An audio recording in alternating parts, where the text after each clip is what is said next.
Hello. इससे पहले वाला लेक्चर में हम लोगों ने design of one way slab कर लिया था। अब ये जो है वो design of two way slab होगा। ठीक है? तो एक क्वेश्चन लिया है, उसी के ज़रिए से समझाना है। ठीक है? Design a reinforced concrete slab for a room of clear dimension 4 into 5 metre. इसका क्लियर डायमेंशन 4 इंटू 5 मीटर है। The slab is supported on wall of with bearing कितना दे रखा है 300 मिलीमीटर। उसके फुल बेयरिंग है, फुल विथ ऑफ वॉल पे bearing है। ठीक है? और the slab is carrying live load दे रखा है 4 kilometre per metre square and floor finishing दे रखा है 1 kilometre per metre square. M20 and FE 415 use किया है। The corner of slab are held down. Corners जो है वो हेल्ड डाउन है। जब भी हेल्ड डाउन होता है तो वहां पे क्या होता है, टॉर्जनल रिइंफोर्समेंट यूज़ होता है। ठीक है? तो इसका सॉल्यूशन हम लोग करते हैं। तो पहले क्या होता है कि हमारा assuming D, capital D assume किया जाता है। कैसे किया जाता है? एल बाई डी 25 से या 30 से लेकर के किया जाता है। तो एल बाई डी जो है वो 25 लेकर के हम लोग क्या है, तो 160 mm आया। तो हम लोग 160 mm स्मॉल डी आया, तो इससे कुछ 20 mm जो है 20-25 mm बढ़ा देते हैं। तो एज्यूम कर लेते हैं कि कैपिटल डी हमारा 180 mm है। और डी प्रोवाइडेड क्या है? डी प्रोवाइडेड क्या होता है? जो एक्चुअल डी होता है, जो एक्चुअल डी होता है वो हमारा डी प्रोवाइडेड होता है। तो कैपिटल डी में से जितना नॉमिनल कवर हम लोगों ने 15 mm ले रखा है, और मेन बार की जो डायमीटर है वो 8 mm, मेन बार का जो डायमीटर है वो 8 mm दे रखा है। ठीक है? 8 mm दे रखा है। तो इससे डी प्रोवाइडेड क्या हो जाएगा? 161 मिलीमीटर। अब क्या करना है, क्या है कि सेकंड स्टेप में क्या करना है, इफेक्टिव स्पैन, पिछले ही वाली की तरह इफेक्टिव स्पैन ढूंढना है।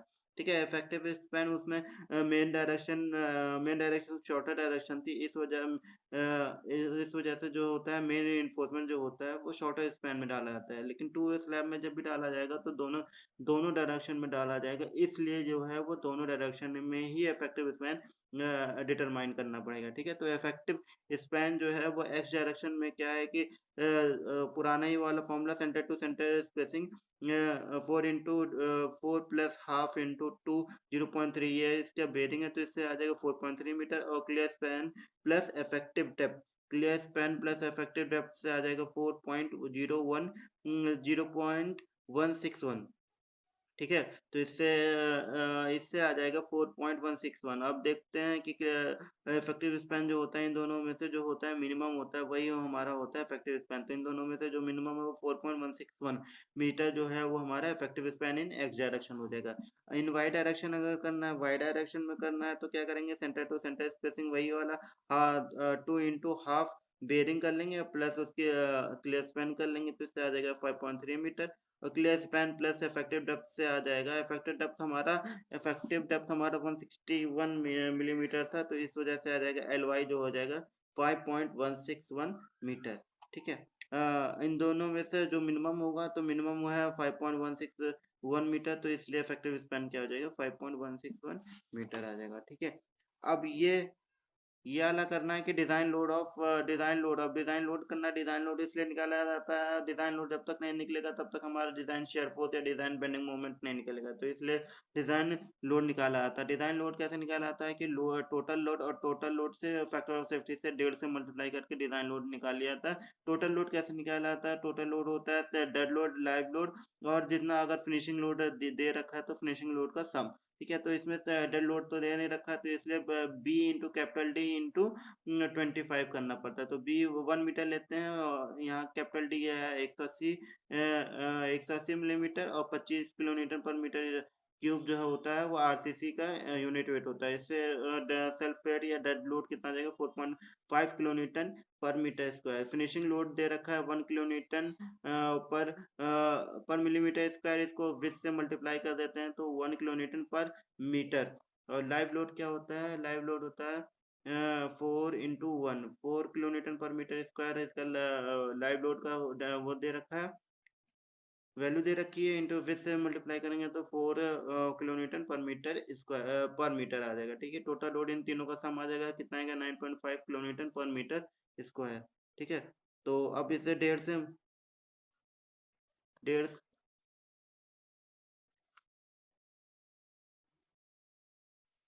तो ये हमारा 9.5 आया था। फैक्टर लोड निकालने के लिए 1.5 से मल्टीप्लाई हो जाएगा, तो हमारा जो होगा फैक्टर लोड हो जाएगा 4 0.25 किलोन्यूटन पर मीटर। अब डिज़ाइन मोमेंट निकालना और शेयर निकालना। तो डिज़ाइन मोमेंट और शेयर निकालने के लिए हमको हम क्योंकि हमारा जो है ये टू स्लैब है, टू स्लैब में क्या होता है, L/L का रेशियो होता है 1.25। तो इसमें जो डिज़ाइन मोमेंट निकलेगा, फैक्टर बेंडिंग मोमेंट निकलेगा, वो ये वाले फॉर्मूले से निकलेगा। इसमें दोनों डायरेक्शन से निकलेगा, एक्स डायरेक्शन के अलोंग और वाई डायरेक्शन के अलोंग। तो इसके लिए फॉर्मूला है, IS कोड में दिया गया है।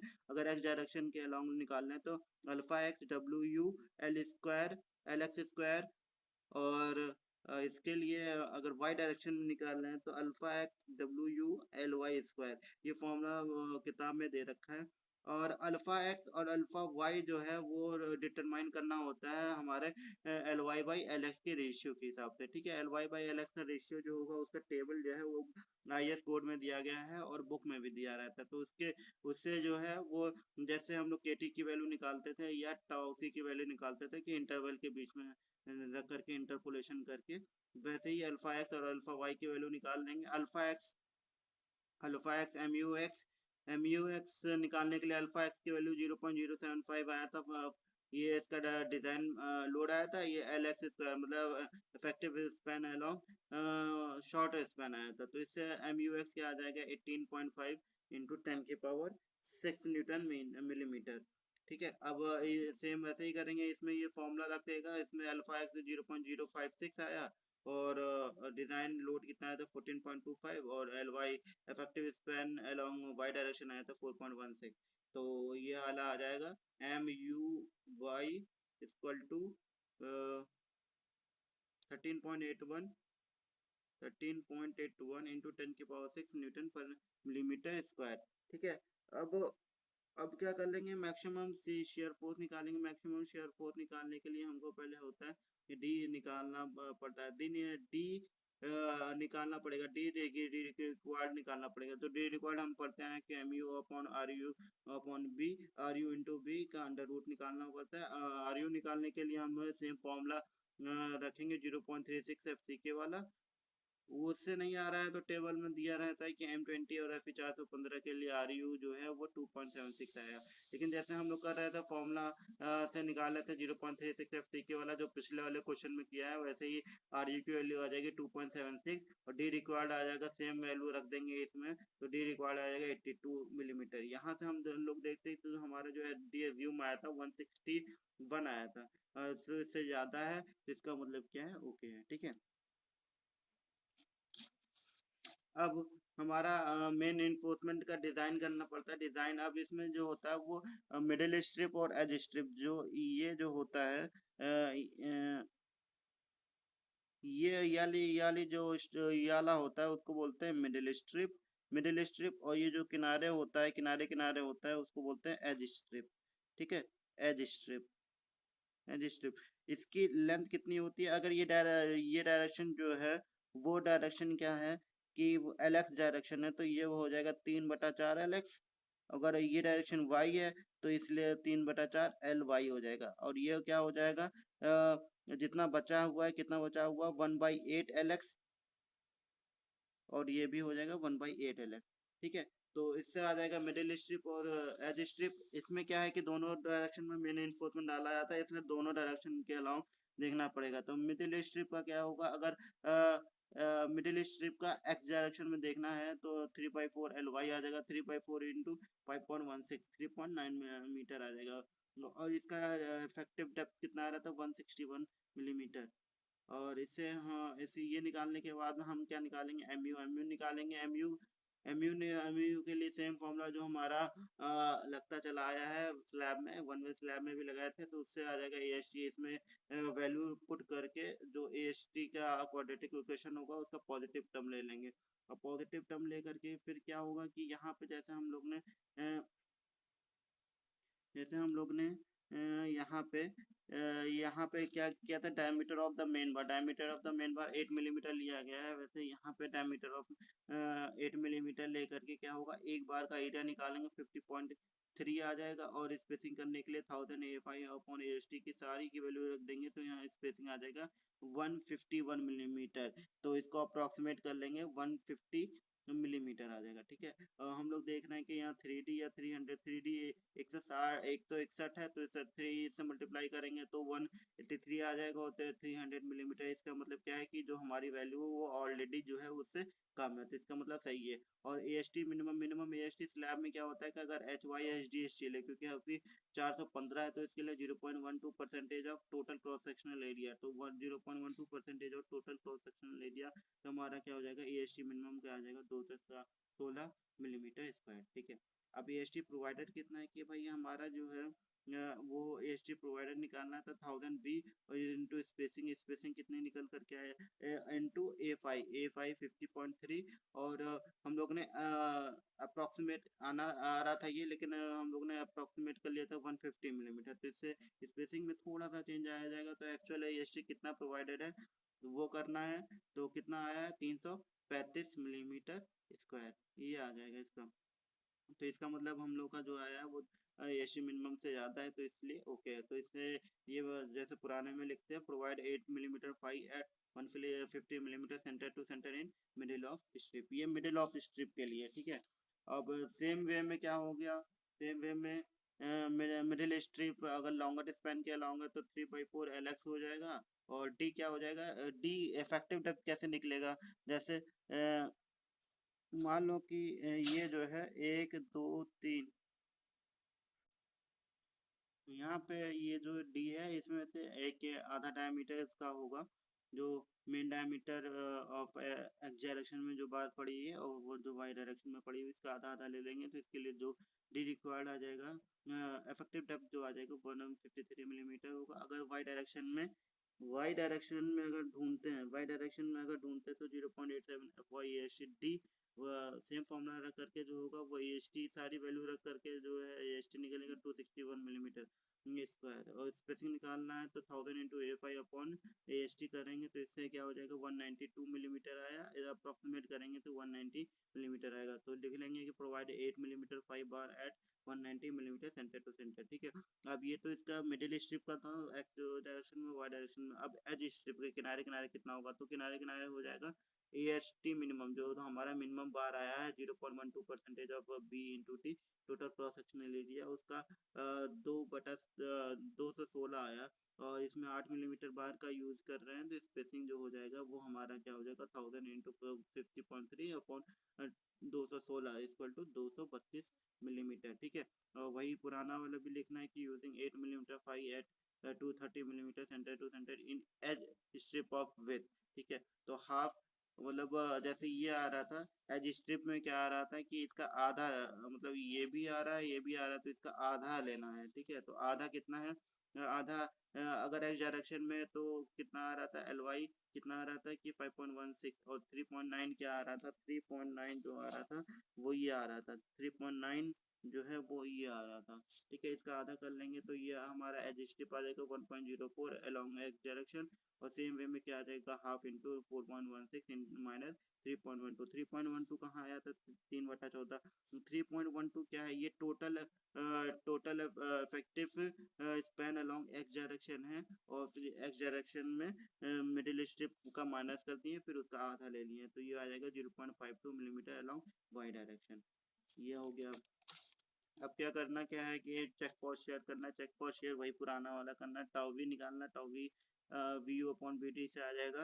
वी यू की वैल्यू रखे हुए हैं, तो टाउ वी आ जाएगा 0.14 न्यूटन पर मिलीमीटर स्क्वायर। और पी टी निकालना है तो A S T upon B T से आ जाएगा, पी टी जो आ जाएगा 0.12%। और टाउ सी निकालने के लिए क्या होता है, M20 और एफ ई 415 से टाउ सी निकल जाएगा 0.33 न्यूटन पर एम एम स्क्वायर। अब जब जहाँ ये टेबल दी रहती है स्लैब के लिए के कोई वैल्यू जो होती है, मॉडिफिकेशन फैक्टर जो होता है वो के से मल्टीप्लाई हो जाता है टाउसी, तो अल्टीमेट टाउसी क्या आ जाएगा फॉर स्लैब 0.33 इंटू के कितना है 1.24%, ये टेबल में दिया गया आई एस कोड में दिया गया है, इसलिए डायरेक्ट आ जाएगा, ठीक है। और टाउसी जो है वो 0.41 न्यूटन पर मिलीमीटर स्क्वायर, इसका मतलब ये हमारे टाउबी कितना आ रहा था 0.14, और यहाँ आ रहा है 0.41, तो इसका मतलब टॉसी ज़्यादा है, तो इसलिए शेयर इन्फोर्समेंट जो है वो नहीं प्रोवाइड करना है। फिर चेक फॉर डिफ्लेक्शन करना है, चेक फॉर डिफ्लेक्शन वही पुराने वाले की तरीके से करना है कि S T upon B D into 100 से पी टी निकल जाएगा, और एफ एस जो होगा F S 0.58 F Y upon A S T actual Asia upon A S T provided से एफ एस आ जाएगा। एफ एस अब इन दोनों की वैल्यू जो होगी, इनको भी नहीं पता है कि के टी की वैल्यू कैसे निकालना है, एक नया वीडियो बना दिया उसमें जा करके देख लेंगे। तो के टी की वैल्यू आ जाएगी 1.6, और एल बाई डी जो मैक्सिमम होगा वो होता है 20, सिंपली सपोर्टेड के लिए 20 इंटू के टी, तो इसलिए आ जाएगा 32, और एल बाई डी प्रोवाइड जो है वो 4161, ये अलॉन्ग शॉर्टर स्पैन है अपॉन 161, ये डी प्रोवाइडेड है। तो 26 आया तो 32 इज ग्रेटर देन 26 इज, ये क्या हो जाएगा, ये डिफ्लेक्शन में भी सही है, सेफ है। अब क्या करना होगा, टॉर्जनल, क्योंकि कॉर्नर आर हेल्ड डाउन तो उसमें टॉर्जनल रीइंफोर्समेंट प्रोवाइड करना पड़ता है। तो मेश साइज कितना रखेंगे, मेश साइज रखेंगे L x upon 5, L x upon 5 याद रखना 0.832 मिलीमीटर, तो इसे अप्रोक्सीमेट कर लेंगे 840 मिलीमीटर है, ये कॉर्नर से मेश साइज होगा।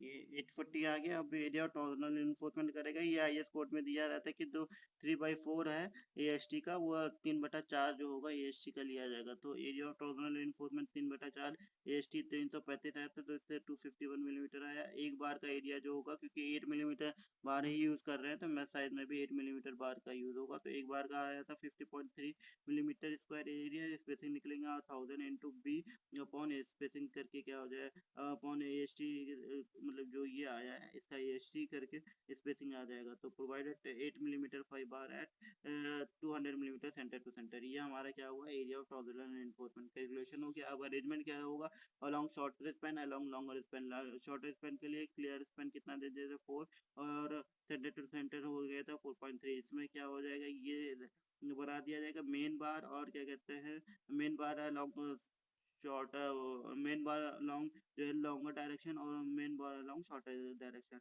ये सारा जो है वो रख देंगे जैसे करते चले आए हैं हम लोग। फिर क्या करेंगे कि L/7 डिस्टेंस पे यहाँ से यहाँ तक की डिस्टेंस होता है वहां से बेंड कर देंगे, यहाँ 180 आ गया था, वो डायमेंशन जो इसकी डेप्थ है, टोटल डेप्थ है वो 180 आ गया था। अब ये 8 मिलीमीटर बार दिया गया था, 190 मिलीमीटर सेंटर टू सेंटर इसकी बार आया था, और ये इसके जो इसका जो वो है वो आया था 150, इसका जो आया था वो आया था 150 along shorter span. Along longer span में क्या आ जाएगा, क्लियर स्पैन क्या आ जाएगा 5, और सेंटर टू सेंटर हो जाएगा 5.3, यहाँ से यहाँ तक की जो हो जाएगा वो हो जाएगा L/5, तो कितना हो जाएगा 5.3 अपॉन 7, L/7 हो जाएगा, तो इसलिए आ जाएगा 775, डी आ गया था 180, और जो ऊपर है वही वाला इसमें आ जाएगा, इसमें उल्टा हो जाएगा, क्योंकि जो है इसमें 190 वो हुआ था, तो इसमें ये